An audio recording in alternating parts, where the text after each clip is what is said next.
I want to see if I can help some people connect with Mictlan, which is one of my favorite nations. This nation has quite a few things going on that make it fairly unique to play, and it takes quite a bit of experimentation to figure out things like your bless, expansion, how your summons work, so hopefully this video can knock a lot of that experimentation out of the way for you. So first things first, let's talk about this extremely unique thing about this nation, which is where your dominion does not spread unless you're sacrificing blood slaves on your temples. However, your pretender will also spread your dominion.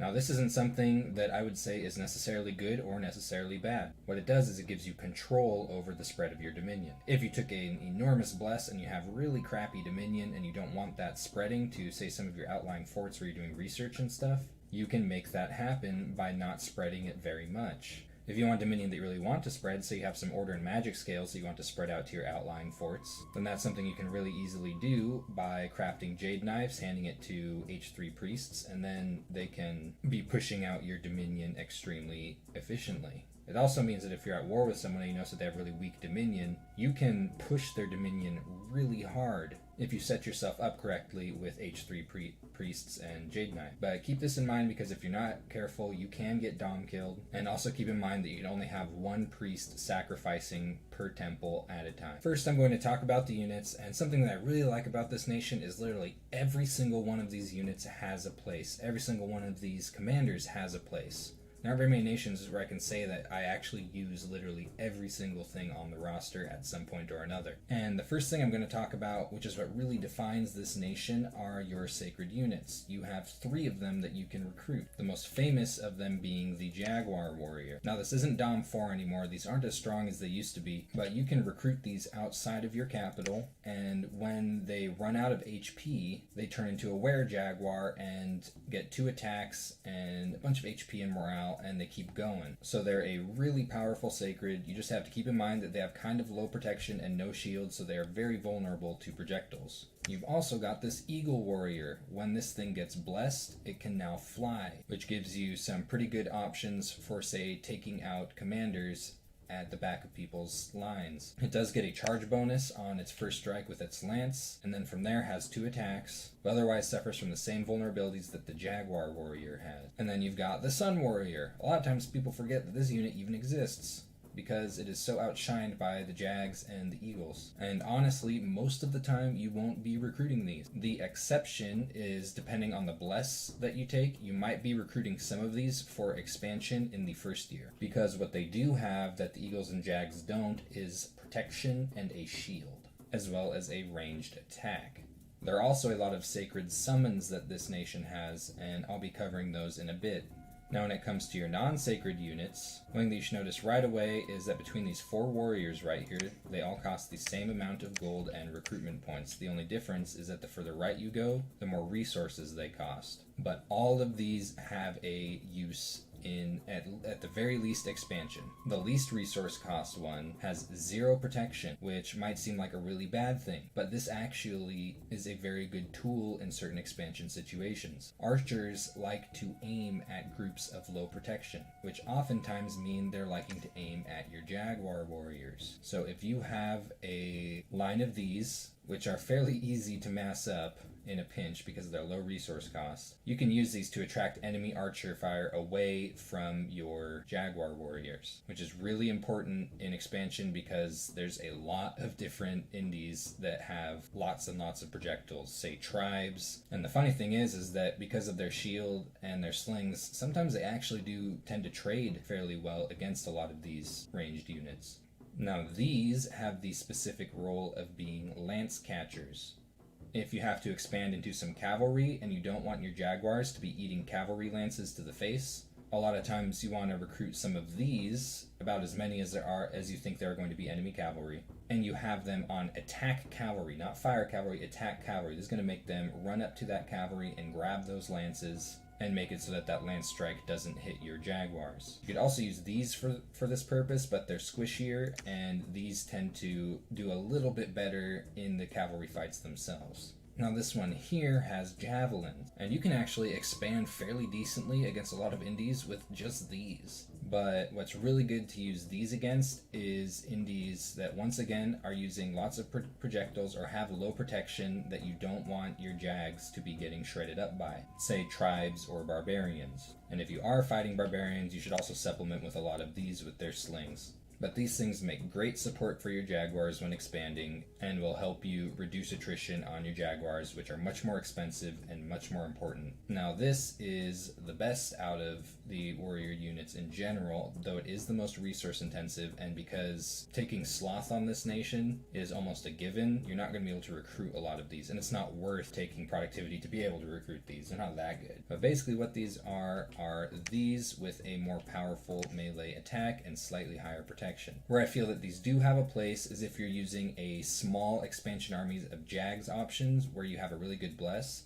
These make good bodyguards for your priests because you only need a couple per priest, so you don't need to mass them. You just need to recruit them kind of slowly alongside your Jaguar warrior. Now these you're not going to be using a lot, but they do have this very niche feature of having dark vision. A couple of your sacred summons are demons and can see perfectly in the dark. You also will eventually have the ability to easily cast darkness, so you could conceivably mass these as a terrestrial line holder for your flying demon sacreds. And finally, this is just a standard unit. You will occasionally want one of these to boost morale in your lines, but a lot of the times your sacred units already have really good morale. The Eagle Warriors, I think, would benefit the most from these out of your sacred. So when you're expanding with this nation, unless you have a really chunky bless and you really can just rely on your Jaguar Warriors, you're going to need to think of these units as kind of being like Legos, and you've got to fit them together in different patterns against different kinds of indies to expand efficiently without taking attrition on your important units. You've got to think of these units over here as sort of being the meat shields, and your Jaguars are what come in and clean in the mess once these have created it. As for your commanders, you have an efficiently costed scout, though you probably shouldn't be recruiting these from your forts ever, and try to find an independent scout to use instead for things like intelligence and moving around blood slaves. Now your tribal king is actually a pretty good commander, able to do battle formations. It's got relatively low upkeep because it's sacred, and it can also gather slaves. Gathering slaves can be useful for a couple things. One is patrolling while you're blood hunting to keep unrest down, because slaves are fairly upkeep efficient, and the other is siege chat. If you are going to be levying slaves, don't do it on your capital because it's going to cause unrest and significantly temporarily reduce your gold income. The ability to levy slaves is tied to population, so what you really want to do is find a province where the population level is fairly high compared to the income level. Now to the right of this, all of these are mages.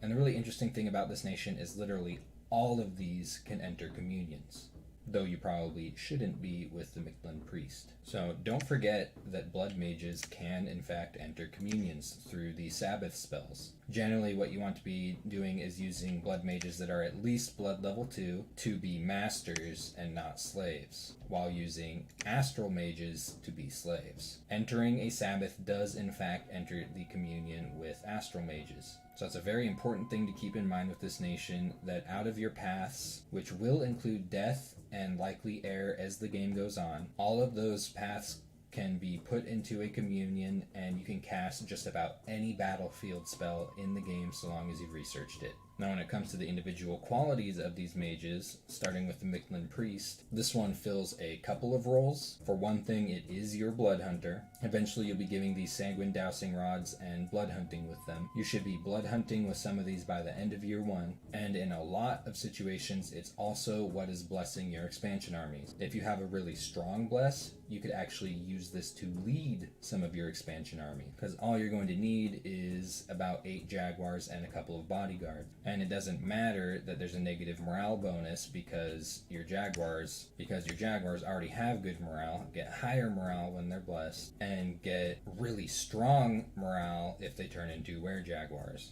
Also, in some scale situations, you might be using a lot of these for research. Now this is a really good mage. It is your only non-sacred mage, which is unfortunate, so it does have a bit of an upkeep issue. However, you will want to be spamming a ton of these because of how useful they are as support mages for your armies, as communion slaves and as combat mages. And you can even raid with them, and they give you a small chance of getting a little death path early on in the game and potentially being nature 3. These things shape change into a turkey. If you hear me say the word turkey, I'm referring to these. That's just what I call them. I call them turkeys. Now, the thing is with shape changer is that if the form with less HP dies, it will automatically change shape into its more powerful form. In this case, the one with less HP is the turkey. So a lot of times when using these in battles, you want them to be in turkey form because that's going to effectively give them 18 hit points instead of 10. Also, when they're in turkey form, they can fly. So I consider these two mages to basically be the backbone of your nation, not only because they can be recruited in any fort, but because this one is doing all of your blood hunting, and this one is doing a lot of your research as well as support roles and combat roles in your armies. But that doesn't mean that these mages aren't good. These mages are actually incredible. They can only be recruited in your capital, but none of these are slow to recruit. They all cost 2 recruitment points each, and if you're in a position where you can get one of these every single turn out of your capital, you're in a pretty strong economic position. So first you've got the Rain Priest. This one you likely won't be using as much as the other 3, but it does have some very specific and important uses. For one thing, this is actually a pretty good water mage. This mage here actually opens you up to the concept of Cold Mictlan. Now, if you're doing something like that, you do have to be wary of Murdering Winter being used against you. But if you take a big cold resistance bless on your sacreds, suddenly this mage becomes pretty powerful, and in some situations where you're always looking to tank your scales to get better blesses, going all the way down cold is something that you might consider for Mictlan. And if you're doing that, this mage suddenly becomes a beast. Another thing to keep this mage in mind for is when you're warring into Cold Dominion, especially if for some reason the person that you're fighting that has Cold Dominion doesn't have a lot of cold resistance on their units. But he will cast some utility spells for you. Say in some situations it's good to cast Rain or Quagmire, and Frozen Heart can counter some nasty stuff. And you're also eventually going to want to push one of these up to Water 4 with some boosters to summon Tlalocs. And then you've got the Moon Priest, whose trait is Astral 2.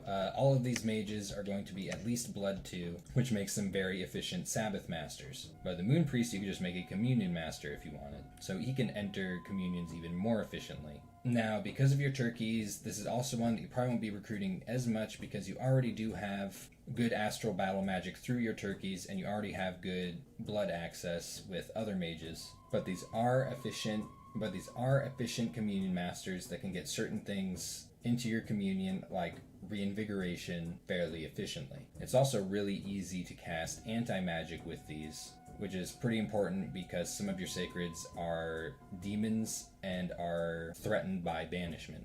Now, your Priest King, this is your leader mage. This one's fairly expensive, but these paths are really important for your nation. It's got a really good leadership value, and it can levy slaves in a pinch. Now, what's really good about these paths is that right out of the box, you can cast Blood Fecundity. Blood Fecundity increases growth on a province for a period of time that you can set by adding more blood slaves into the spell. This gives you the option of tanking growth, which is a huge deal in a point-starved nation like Mictlan.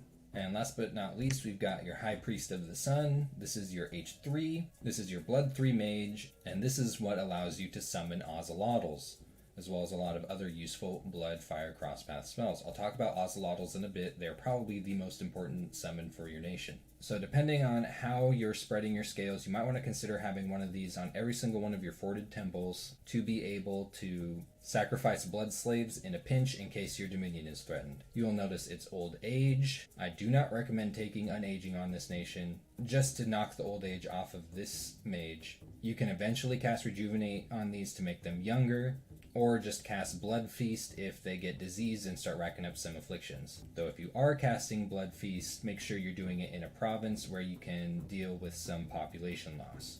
And so now I'm going to talk about your sacred unit summons. You have a lot of them. These 4 right here are in the Conjuration path, and these 3 right here are in the Blood path. First I'll talk about these Conjuration ones real quick. This one you get really quickly at Conjuration 1.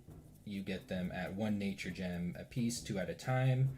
Not enormously efficient per mage turn. I likely want to be researching than summoning these, but they do have a poison spit attack, and trample at size 3, so it's something to kind of consider. They're not going to be very useful if you don't have a way to boost their protection. Now these are actually extremely efficient when it comes to mage turn. You get 17 of them for 25 nature gems at only Conjuration 3. They've got 2 attacks at size 2, so 6 attacks per square.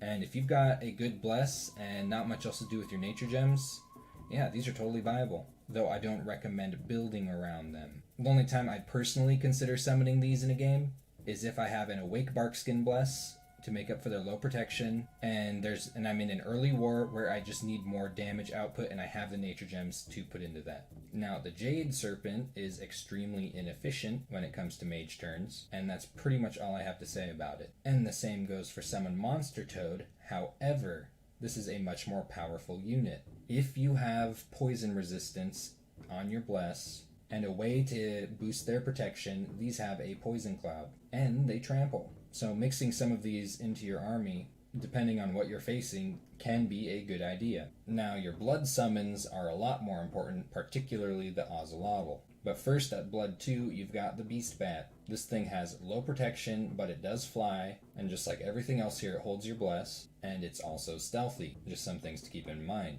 Usually, if you're summoning these straight, it probably means you're pretty desperate in the early game. Eventually, when you start summoning Onakis, these will free spawn them, so that's usually how you'll get a hold of them. And now for a very defining unit for Mictlan, you've got the Ocelot. If you hear me say Aussies, this is what I'm referring to, as that's what I tend to call them. This thing is extremely powerful, high hit points, high morale, 3 attacks, flying, holds your bless, and eventually it can be massed extremely efficiently, both in cost and mage turns. But also, you can get them 3 at a time at just Blood 4. These, along with Blood Fecundity, are a very good reason to rush Blood 4 in the early game. You've got to keep its low protection in mind, and either incorporate that into your bless, or use your mages to increase its protection. But this is one of my favorite sacreds in the game. It's really awesome. I mean, look at it. And then at Blood 6, you've got the Tzitzimitl. You only get 1 of these a turn, but it does only cost 10 blood slaves, and what's for kind of a miniature evocation mage in a sense, because it hucks these high range, armor negating, shield ignoring magic bolts. These are actually worth summoning. So long as your blood economy can support this, you absolutely should get a Moon Priest or 2 summoning these. Just be careful with scripting them, because just like a lot of your other stuff, they are low protection and they fly, so you want to make sure that they're using their stellar bolts, which is what really makes these units good. Now, real quick, I'm going to talk about your mage summons because they are an important consideration when building your pretender. At Blood 5, you've got the Civitateo. Unfortunately, you need Blood 2, Death 2 to summon this, so it's not your way to break into death. The use it does have is if you're doing some goofy raiding shit with Jaguars and Beast Bats, because it is a stealthy leader. They also have a large undead leadership value, which is actually going to become extremely important to you if you're not taking an undead leadership bless, because your recruitable mages don't have this, and you need this to lead your Aussies and Beast Bats and things. It is also hypothetically a thug chassis with some of these abilities, stats, and attacks, though I've never used it in this way. Then you've got the Tlalhuel Pucci, who is an assassin, though kind of an expensive assassin. But it does have 3 extremely good magic paths for assassinating people. Though these days, as I've recently found out, you gotta pile up a lot of blood slaves to have any chance of them coming up in an assassination attempt. Its dog form is extremely stealthy, and really the only time I would consider summoning one of these is if I don't have a death mage up yet, I'm at Blood 6, and I want to start site searching for death before I get to the Onakis at Blood 7. Now, Onakis are extremely important to you. They're a very good reason to get to Blood 7 as soon as possible, especially because the sooner you have them, the more Beast Bat free spawn you will accumulate. These break you extremely comfortably into death. You'll also occasionally get the Fire Death Cross path which you can use to make a fire booster. They've got a high undead leadership value, they're good on the battlefield, and they are incredible blood hunters. These things will also get you comfortably up into 4 blood. And from 4 blood, once you hit construction 6, means you can comfortably get up to 7 blood. Though blood is also the easiest magic path to empower in. And then way up the conjuration tree in Conjuration 7, you've got the Tlalocs. Now, these are unique commanders. You can only get one of each. They are worth summoning, absolutely. I mean, this is a really good, if you can get up to Conjuration 7 in the game, you do have a lot of priorities before this. This is a very good dump for your water gems. The ones that stand out in particular to me are the Tlaloc of the East, which opens up Naiad summoning for you, and the Tlaloc of the North, which has air, as well as high blood, so it can comfortably enter communions with that air. So these are something you should be aware of. A lot of times you're probably not going to get to these in a game because you do have higher research priorities, but they are very good to keep in mind for Magic diversity. I'll also briefly mention your heroes. Even though you're regularly taking Misfortune on Mictlan, I actually run into these fairly often, especially this guy. He likes to show up. And these are both really cool because they break you into paths that you don't have immediately. So there's a lot of things to keep in mind when you're designing your Pretender with this nation, and there's a few distinct approaches you can take. One thing that's good to know from the get-go is you have a very efficient Pretender option right here with the Smoking Mirror. This guy starts with 3 paths, which is fairly rare for Rainbow Pretender chassis, and has a couple of good abilities that can help mitigate negative events happening when you take Misfortune, at least where he's standing. He also shape changes into a Jaguar, which is just cool. What you do got to keep in mind with him, though, is that new magic paths on him cost 20, and in some situations, if you're going up really high in certain paths on a Rainbow chassis, there will be more efficient options elsewhere. Now, right away, I want to point out real quick that this isn't Dominions 4 anymore. This is extremely expensive. Look at these scales. You can't even tank your magic scales to get quickness anymore. And the funny thing is that even still with these scales, you're going to take attrition on your Jaguars. So maybe if you're playing like a really short game, or if you just want to YOLO, this kind of thing might still be relevant, but tanking your scales and taking the advantage that you have a decent amount of control over spreading these scales while getting a huge, disgusting Awake Bless isn't as strong as it used to be with Mictlan. Now, when it does come to getting a Bless on this nation, a couple things you want to keep in mind is, first of all, you get a free Fire and 2 free Blood Bless points, which is super nice. And there are some things you're going to want to keep in mind. You've got 3 main options for an Awake Protection Bless, which can make it significantly easier to expand with this nation and make you more formidable in an early war. One of these is Hardskin, one of these is Stygian Flesh, and the other is Barkskin. Now, when it comes to the protection you get from these blesses, at least on your Jaguars, Hardskin is going to give you 11, Stygian Flesh is going to effectively give you 10, in a sense, and Barkskin is going to give you 15. So Barkskin, at least when it comes to your Jaguars, is going to be the best out of these blesses.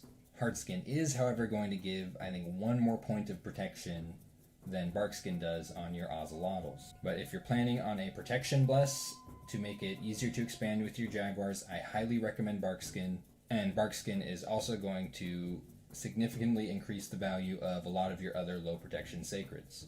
And another thing that's really interesting about this nation, specifically with Jaguars, is Undying. So the way that the Undying mechanic works is it basically gives your sacred unit negative HP, in a sense. When they go down to 0 HP, they will continue to stay on the battlefield and fight, and you get 2 extra points of this negative HP per point of Undying you have. So if you say have 3 Undying, needs to have its HP pushed down to -6 to die. Now, when it comes to your Jaguars, who have a shape-changing ability, the really interesting thing about this bless that makes it extremely valuable for your Jaguars, they have negative HP before turning into their Jaguar form, and then their Jaguar form has negative HP. You basically get to double dip your Undying bless with your Jaguar warriors. So say you take 3 points of Undying, the Jaguar warrior form is going to have to go down to -6 HP to turn into a Were-Jaguar, and then that Were-Jaguar will also have a pool of -6 HP. And what's really cool about this is that if, say, your Jaguar warrior is at negative HP and it hasn't turned into a Were-Jaguar yet at the end of the battle, it doesn't die. You still get to keep it. So, in a sense, having negative HP only counts as a death if it's on your Were-Jaguar. So basically, Undying is an extremely effective bless for your Jaguar warrior. However, it is competing with Undead Command, which allows your Sacred Commanders to lead undead units, which is fairly important for pushing around your Ocelotls. Now, when it comes to scales, there's also some things you gotta keep in mind. One is you're really going to want at least 6 Dominion just so you can recruit enough Sacreds at the beginning of the game, as well as one of your Sacred commanders when you need to. And ideally, you'll even want up to 7. I think it's really bad in this nation to go into Turmoil unless you're choosing to not spread your Dominion, because Turmoil is going to lower your recruitment points and make it so that it's really difficult to get Jaguar warriors outside of your capital. And in fact, I strongly recommend, if you're planning on recruiting a lot of Jaguar warriors outside of your capital, taking up to 2 or even 3 order. I found 2 order is where, as long as I'm building my forts in places where I want them to, I can get a decent number of Jaguar warriors out of those forts as soon as I spread my Dominion to it. Production, tank it to Sloth 3. Pretty much every single Mictlan build ever should tank your production to Sloth 3. There is no excuse to have production. I can't think of any reason. I mean, look at the resources on your units. 4 resources for a Jaguar warrior, 3 resources for an Eagle warrior. Your Sun warrior has a decent amount of resources, but even at Sloth 3, you can fill up your holy points with these so long as you have some provinces conquered around your capital. And Feathered warrior still relatively low resources, and you don't need that many of these. So Sloth 3, absolute must for Mictlan. Take it every single time. And the same thing goes for a tanked temperature scale. Having income is nice, but your Mictlan, you need a lot of bless points. And the main income that is important to you is your blood slave income, because this is a bloody nation. You should have blood all over your face when you're playing this nation. Now there is the option for even more bless points at the sacrifice of a lot of income going heavy cold. Mictlan is going to give you a ton of bless points, and because of your rain priests, you can actually do some pretty good tricks in cold 3. You've just got to be cognizant of Murdering Winter being used against you, and you definitely have to put points into cold resistance if you're going to be doing something like this. Now, because you have access to Blood Fecundity, which can raise your growth scale by 2 in the province that it's cast in, I would actually consider it kind of bad to push your growth up to 3, especially because of how desperate you are for design points. I do like to take 1 point of growth just so I can feel comfortable pushing around my scales a little bit, but taking neutral growth, absolutely viable with this nation. If you're controlling your Dominion very carefully, taking 2 death is viable on this nation. You just have to make sure that on all of your important high population provinces that you're using Blood Fecundity to bring that value to neutral. I really don't think you should ever take luck on this nation because of how desperate you are for design points, but you gotta be a little careful when you go too far down your misfortune. If you're using the Smoking Mirror to help mitigate negative events on, say, your capital, make sure that he is in his human shape form while he's just sitting around your capital, because he doesn't have these abilities when he's in his Jaguar form, as you can see. And then when it comes to magic scales, you could risk a couple points of drain.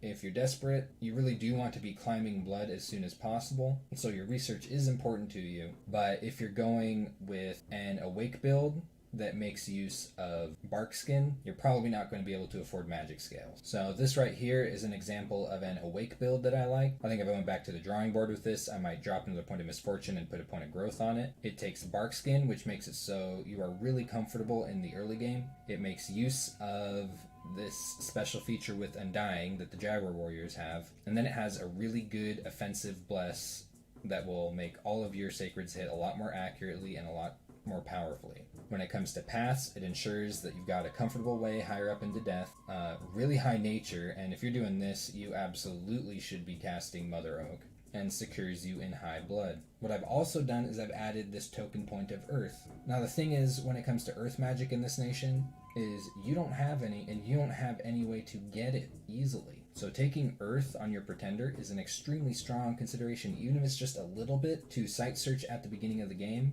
Though I think having at least Earth 2 might be a stronger consideration, because then you can forge Earth Boots, Earth 3, and then you can summon Troll Kings. But the idea here is to at least just be able to site search in Earth a little bit at the beginning of the game, get some Earth Gem income, because Earth is going to become more and more important the longer the game goes on, because your Sacreds do have protection issues, and a lot of the best ways to support their survivability are in the Earth path. You really want to get into Earth with this nation.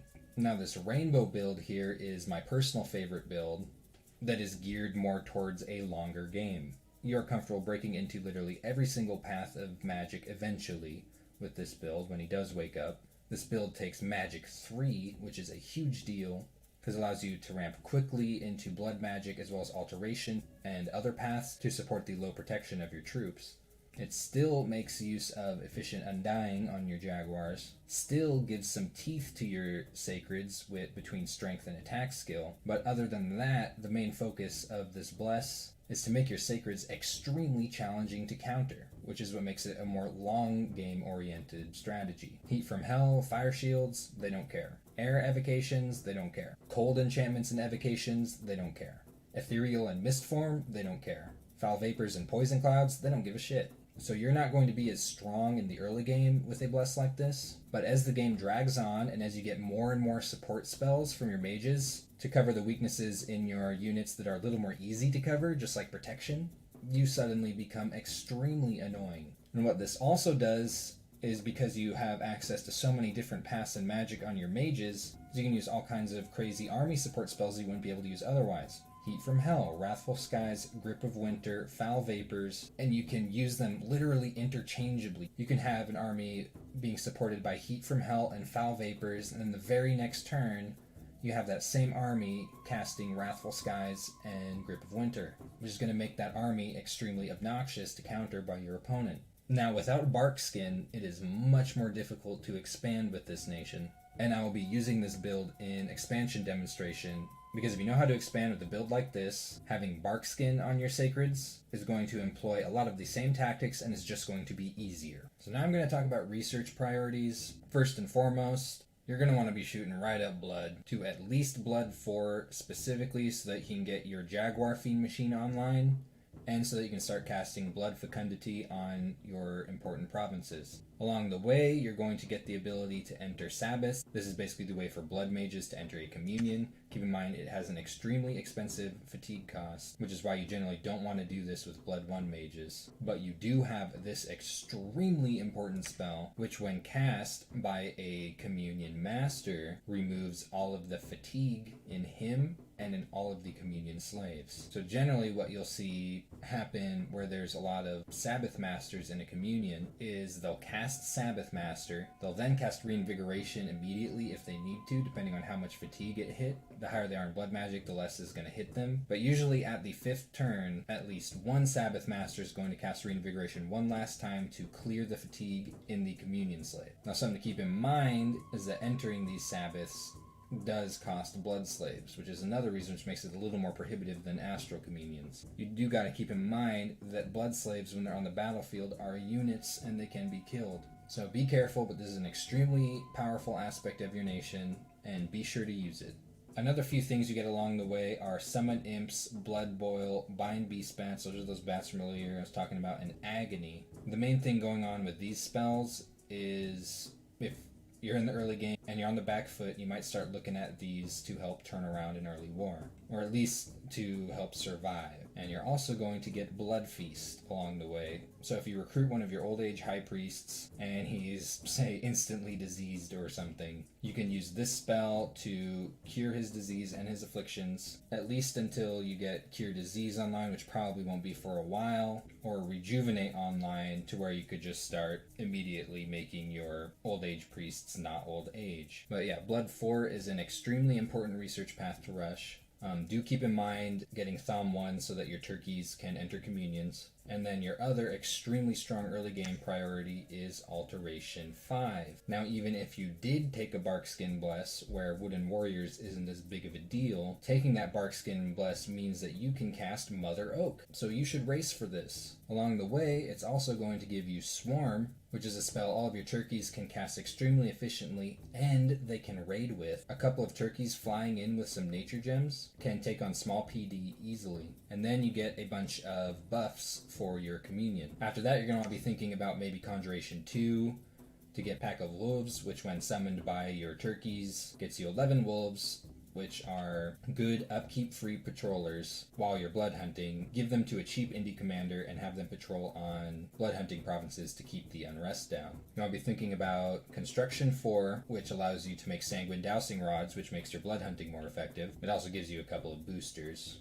For example, the Thistle Mace. But mainly, what you're always going to want to be thinking about this name is getting higher in blood. You want to go higher and higher and higher in blood. You want to be ramping way up in the blood, because the higher up in blood you get, the stronger you get. You've gotten the cross pass to cast nearly all of this stuff You have really good national spells in Blood, and if you take High Astral or High Earth on your Pretender, you even get some other super nice things along the way. So I'm going to talk about what you get past 4 in Blood Magic, because this is the defining magic path of your nation. You are one of the strongest Blood nations in the game, and if you're in a game with, say, Baratos or Xibalba, you're going to want to be racing up this anyway to get a hold of the unique summons. So there's not too much going on at 5 yet.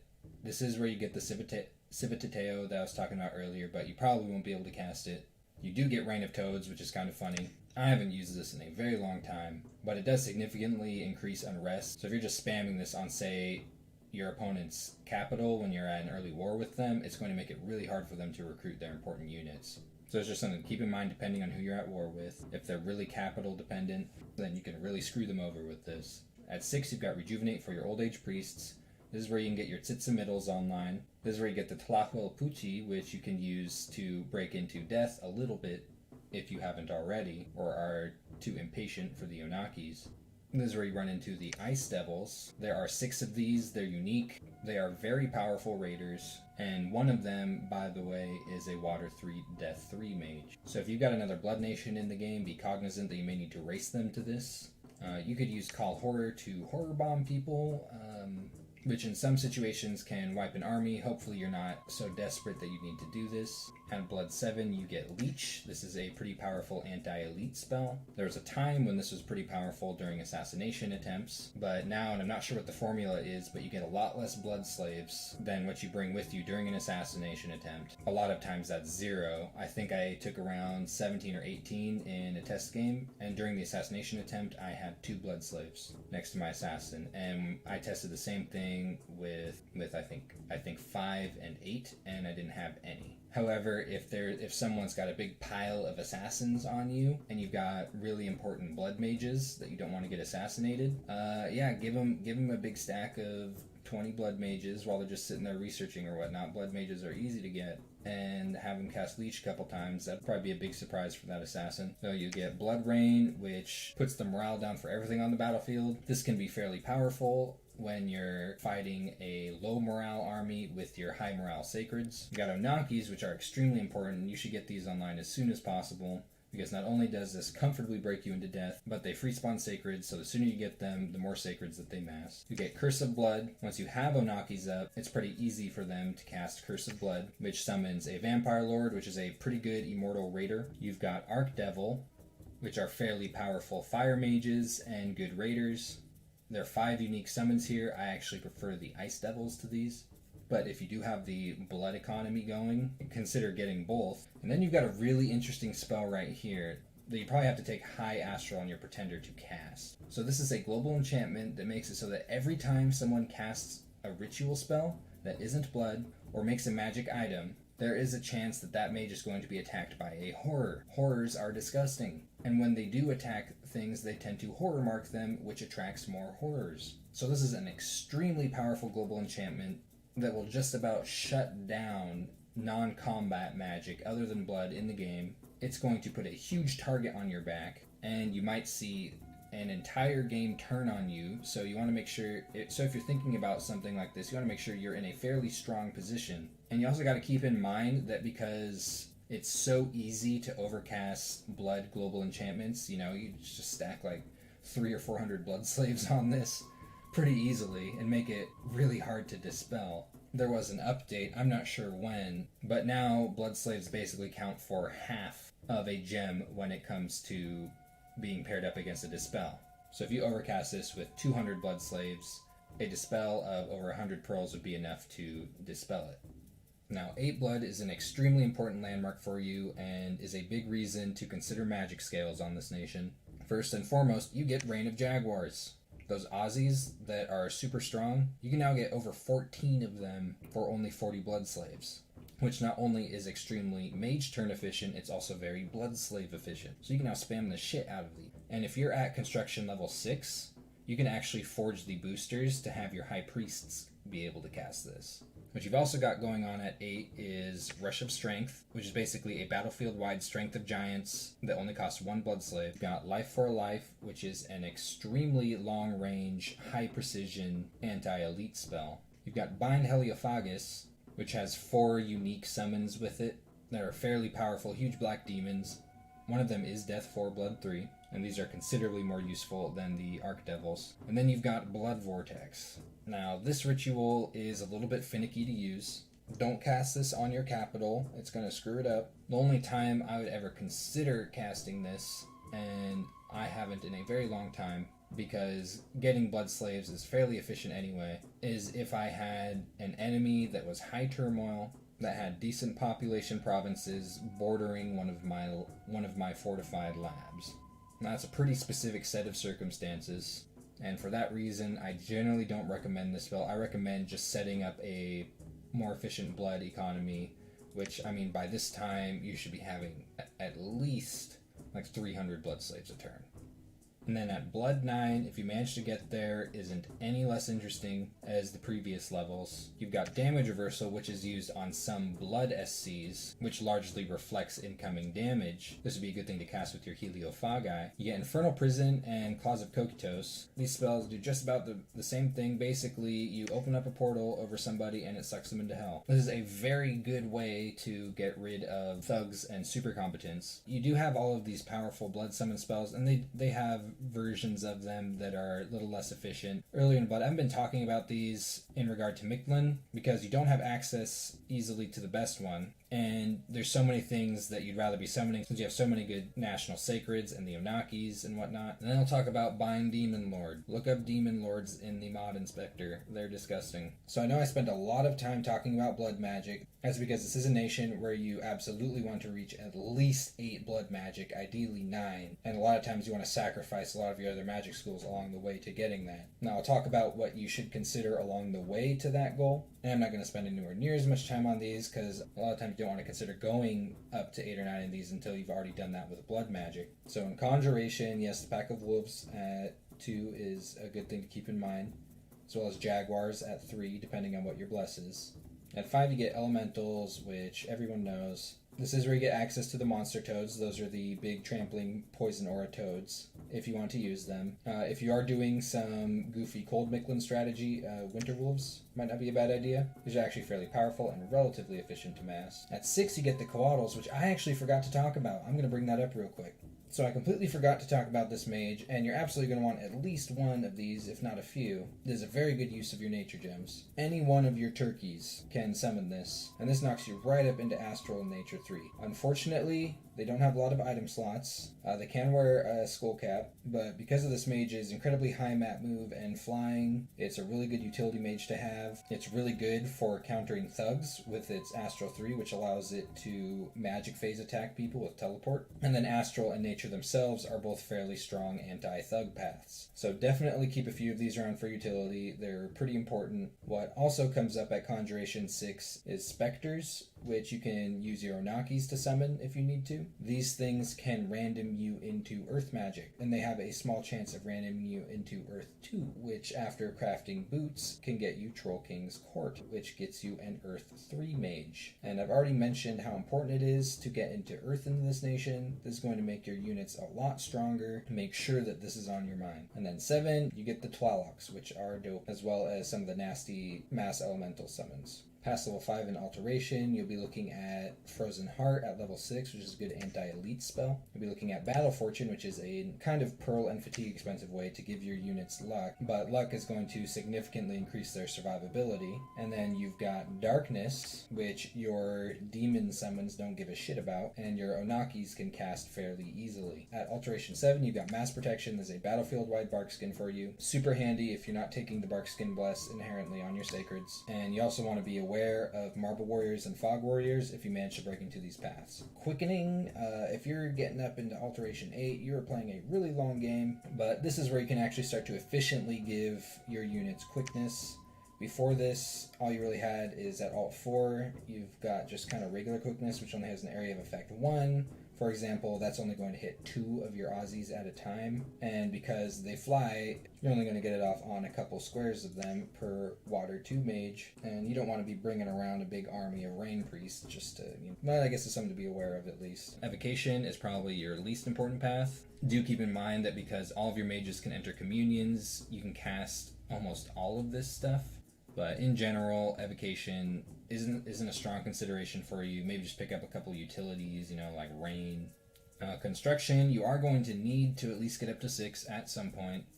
At 2, you've got Jade Knives, which are a national item. Jade Knives allow you to sacrifice 2 more Blood Slaves a turn with your priests on your temples. So those are actually fairly important depending on what you're doing with your Dominion. At 4, you've got Sanguine Dousing Rods, Thistle Maces, and Skull Staffs. And at 6, you've got Lightless Lanterns, which is a very good dump for your fire gems, especially if you do manage to break into Earth or take Earth on your Pretender and can make some Dwarven Hammers, which at that point you might even consider Owl Quills as well, and possibly Skull Mentors, depending on how much you do want to ramp up. At 6, you get the Moonvine Bracelet, which is a nature booster. You get the Starshine Skullcap, which is an astral booster. You get Bloodthorn, which is a blood booster that you only need to be Blood 3 to make. Since you can get Blood 4 mages, say through Onakis, for example, to make a Bloodthorn, and then they can make the blood boosters at level 2 and level 4 that require Blood 5 to make from that point on. And you can go right up to Blood 7. This is also where you can make Rings of Sorcery and Rings of Wizardry if you have a Pretender that has at least 5 Astral and some slots, or 4 Astral and an Earth Cross Path to make crystal items. At Enchantment, you've got a few buffs to consider for your communions, but mainly you're looking at Flaming Arrows. At Enchantment 4, you have a lot of projectile units. This is more of something that you would use earlier on in certain war situations. But more importantly here, you've got Anti-Magic, which can help defend against banishment spam on your Demon Sacreds. And if you've got a poison resistance bless on and a way to break into it, say Tlalocs or your Pretender, or you find some Jade Sorceresses, that's when you can start considering Foul Vapors. Keep in mind you can summon Naiads to cast Foul Vapors if you're going down that route, though Naiads are homesick and you have to be a little bit wary of that. At 6, you've got Heat from Hell and Grip of Winter if you've got the right resistances for them. You also got Aerofen, which is really nice if you can break into it, because that's going to help with your weakness to projectiles that a lot of your Sacreds have. You've also got Relief. At 7, you've got Serpent's Blessing if you're not taking a PR Bless. And you've also got Gift of Health to consider, because Jaguars and a lot of other Sacreds are Affliction Magnets, and this is going to be super useful to you if you can get a hold of it. And at 8, if you manage to get up here, you've got Mass Regeneration, but this is some serious late game stuff. You're on some crazy shit. And then Thaumaturgy, which isn't a super high priority for you. You, of course, do have the Communions at level 1. At 2, you've got Mindburn, which is okay for your turkeys in certain situations. At 3, you've got Teleport for magic phase interception on your Coatls, and Panic is okay, but if you're casting this with your turkeys, you are not in a good spot. At 4, you've got Cure Disease, which can be useful for healing your old age High Priests. At 5, you've got Soul Slay, which is a high range, high precision kill spell. Really good thing for your turkeys to cast in certain situations. And at 6, you've got Enslave Mind. Kind of a similar idea, except instead of killing things, you're taking control of them. So when it comes to picking your Prophet in Mictlan, there's a couple things to keep in mind. You do have an H3 option, which if you prophetize this, gets to H4, and then you can cast Fanaticism, which is kind of like a battlefield-wide Sermon of Courage. So it is an option to consider. I usually don't go with it for a couple of reasons. One is that your nation doesn't have a pressing need for Fanaticism. I've never really suffered from not taking it because a lot of the units that you're using already have high morale. What I have suffered a lot from doing is not prophetizing this.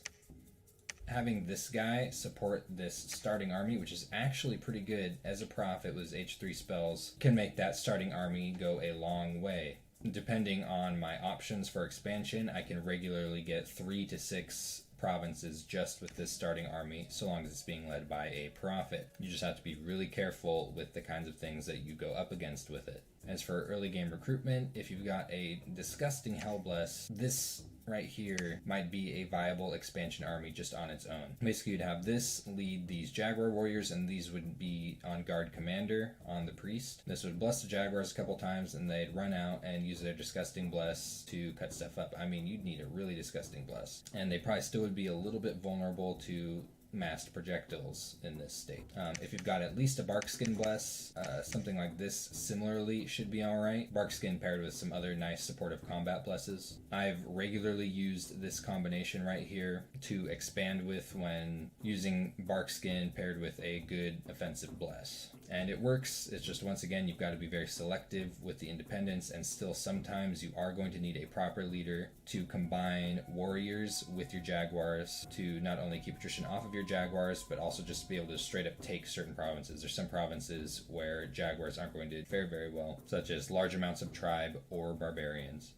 I'm going to start prepping for my second expansion army, and for that I'm going to grab some of these because they're the most likely thing that I'll be needing to use to support my Jaguars.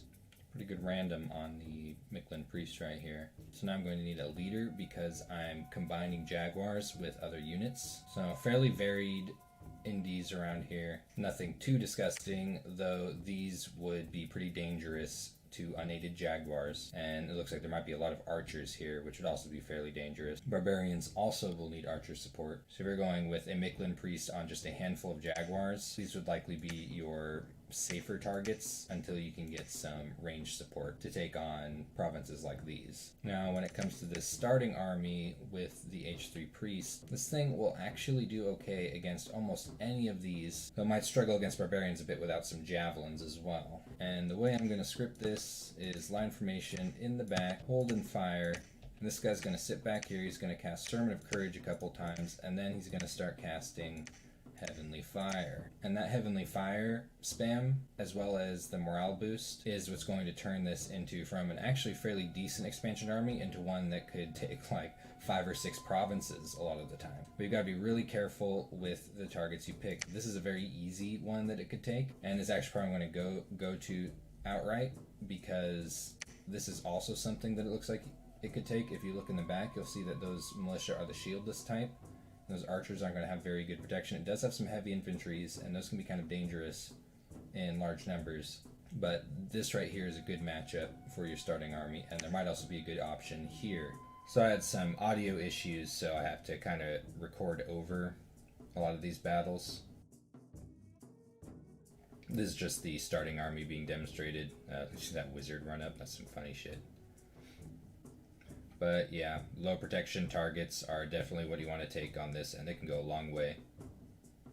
Here's another demonstration of the value of this initial starting army, so long as you choose the right targets for it. This is an example of why you want your prophet here, so you can zap the heavier infantry. So the way I'll set up my Jaguar armies is I'll have a line of slingers up top on usually fire archers, and their job is to draw away the archer fire, which they're successfully doing. You do not want that archer fire hitting your Jaguars. The Jaguar's job is to come up from the side and clean up the mess, which they've done. So this is now like the 5th province that this starting army has taken. It's gone a really long way. Even with this small amount, it's still able to pull its weight. So definitely consider using your prophet to lead this. You can go a really long way with it.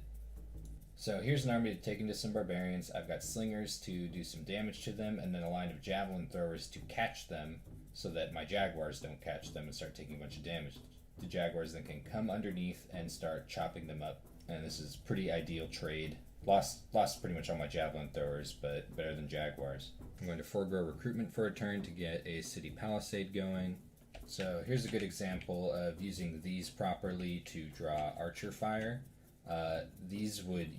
Province like this would usually obliterate Jaguars. It'd be really bad, but see, all of the archer and javelin fires go in this direction. Well, a little bit went this way.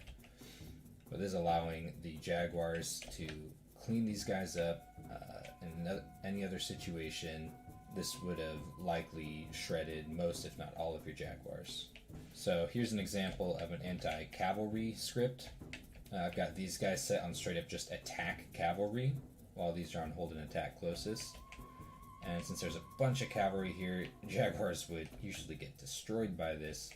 These guys are going up and grabbing the lances, taking the lance strikes, and then these are coming up on the side and cleaning up the mess. So of course you're going to lose a lot of the regular warriors in this instance, but the important thing is to keep your Jaguars safe, and that's what I've done. So this is just me combining my Prophet army with a Jaguar army after both have taken a little bit of attrition. Look at that guy limping in the back. He's got quite a few afflictions, but it's just to get value out of them when they've stopped kind of having value individually. So when your Palisades up, you might be thinking, oh, I can't upgrade it. That sucks. Mictlan's forts suck. And I mean, defensively, they're not great, but there's something that's really nice about them. That's that you're getting 2 commander points instantly. When it comes to getting 2 commander points, you're only doing that for 750 gold. For a lot of nations, you're going to need to spend 900 gold on a fort to get 2 commander points. This is 18 provinces by the end of year 1. There's 19 here, though I took that one after the end of year 1. I've been a little lazy with palisade building. This isn't the best well-placed palisade. This would have been a better spot to build it. And this shows that you don't need Barkskin to expand with Mictlan. You just need to be a little bit careful with your targets and use the units you have in different patterns against different indies. So here's an example of raiding with turkeys. I just have 2 turkeys set in opposite corners, each scripted to cast Swarm twice. Then what I should do is script them to buff themselves afterwards, but I was lazy in this instance and didn't. But these can take decent amounts of PD really easily, so they are a good raiding option to keep in mind if you need raiders in a pinch.